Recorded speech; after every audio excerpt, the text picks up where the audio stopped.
Rusia nisi një sulm intensiv me raketa dhe dronë në kryeqytetin e Ukrainës në orët e para të së premtes dhe si pasojë 3 persona humbën jetën, thanë zyrtarët e Ukrainës, ndërsa shpërthime të fuqishme u dëgjuan në të gjithë vendin. Sulmet pasuan një paralajmërim nga presidenti rus Vladimir Putin i përcjellë nëpërmjet presidentit të SBA-s Donald Trump se Kremlini do të kundërsulmonte pasi dronët Ukrainës shkatruan disa avion bombardues strategjik në sulme thellë brenda Rusisë. 3 viktimat ishin ndihmësit e parë që kishin nxituar në vendin e njërit prej sulmeve, tha ministri i brendshëm Ihor Klimenko. Presidenti Volodymyr Zelensky tha se 49 persona në të gjithë vendin mbeten të plagosur në sulmet gjatë natës, të cilat goditën gjithashtu edhe qytete të tjera përveç Kievit, ndërsa u bëri thirrje aleatëve perëndimor të Ukrainës të rrisin presionin ndaj Rusisë. Forca ajrore tha se Rusia kishte përdorur 407 dronë, një nga numrat më të mëdhenj të regjistruar në një sulm të vetëm.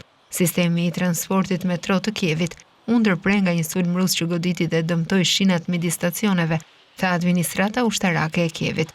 Kompania shtetërore hekurudhore bëri të ditur se po devionte gjithashtu disa trena për shkak të dëmtimeve në hekurudhat jashtë qytetit.